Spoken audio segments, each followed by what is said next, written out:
वाला हूँ, जिनको देखकर आपका मूड पूरा रिफ्रेश हो जाएगा। क्योंकि आज की इस वीडियो में हम 90s और 2000s की यादों के साथ उनके रिलेटेड कुछ ऐसे फैक्ट्स को भी जानने वाले हैं जो हमें लिटरली नॉस्टैल्जिक कर देंगे। अब देखो, आप मानो या ना मानो, बट इस बात से आप भी एग्री करोगे कि उन दोनों स्टडी इंस्ट्रूमेंट्स को हम स्टडी से ज्यादा खेलने के लिए लिया करते थे। मुझे आज भी वो दिन याद है जब हमारे क्लास में कौन सबसे ज्यादा अमीर था। ये इस चीज से डिसाइड होता था कि किसके पास सबसे ज्यादा और अच्छे वाले स्टिकर्स हैं। उन दिनों तो यारो जिसके पास अच्छे स्टडी इंस्ट्रूमेंट्स हुआ करते थे उनकी एंट्री तो ऐसे हुआ करती थी।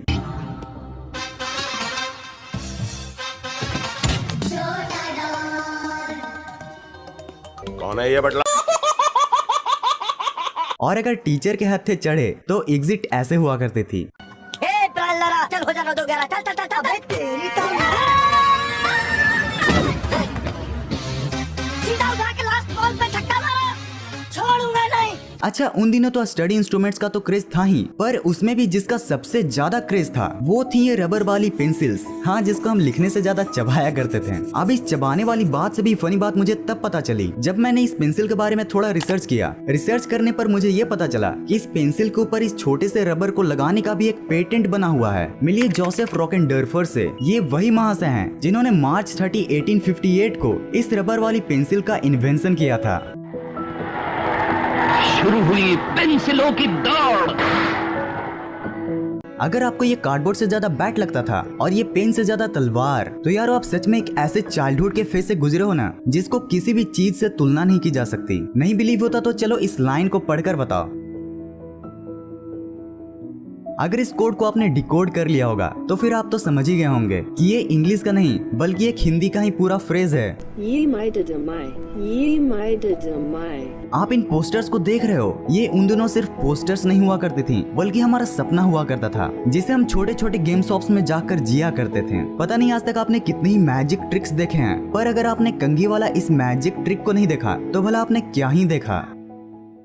गाइज, अगर आप लोग इस फैंटम सिगरेट को पहचानते होंगे तो आपको तो याद ही होगा कि उन दोनों के सिगरेट्स भी कितनी मीठी हुआ करती थी। और ये चुसनी तो आपको याद ही होगी ना, जिसको हम गर्मी में स्कूल के बाद खरीदा करते थे। अच्छा, गर्मी से याद आया कि क्या आपको गर्मी में बिकने वाले इन आइसक्रीम्स की पहली बार बनने की मजेदार स्टोरी पता है? दरअसल 1905 में एक 11 साल का बच्चा जिसका नाम फ्रैंक इपर्सन था, वो एक बार मजे मजे में अपने ड्रिंक्स में कुछ चीजों को मिक्स कर रहा था। एक्सीडेंटली उसने अपने एक ड्रिंक में पाउडर सोडा पॉप और पानी को मिक्स करके अपनी बरामदा में पूरी रात के लिए एक स्टिक के साथ छोड़ दिया। उसमें नॉर्दर्न कैलिफोर्निया में ठंडे वेदर होने की वजह से वो ड्रिंक रात भर में ही जम गया था। जब सुबह फ्रैंक ने उसे आकर बाहर निकाला और टेस्ट किया तो फिर रेस्ट इज हिस्ट्री।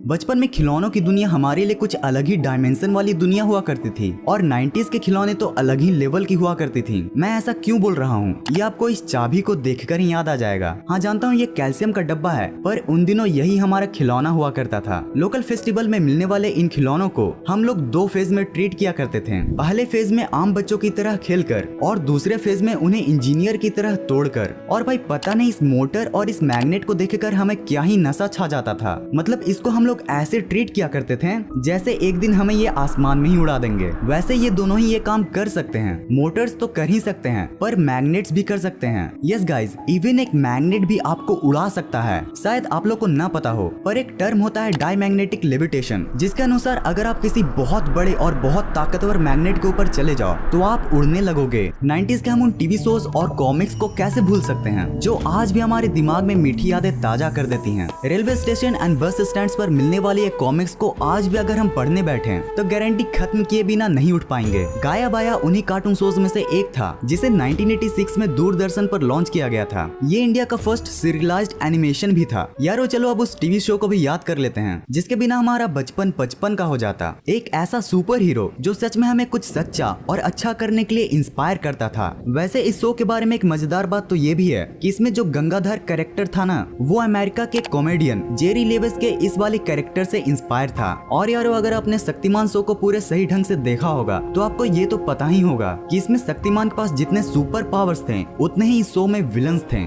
तो यार बताने के लिए तो और भी बहुत कुछ है, पर उसे किसी और पार्ट में कवर करेंगे। बस मैं जाते जाते आपको बचपन का वो सवाल याद कराना चाहता हूँ। जब हमसे पूछा जाता था कि बेटा बताओ आप बड़े होकर क्या बनोगे, तो हमारा जवाब होता था कि दुनिया का सबसे ताकतवर इंसान कौन है, मैं वही बनूंगा। और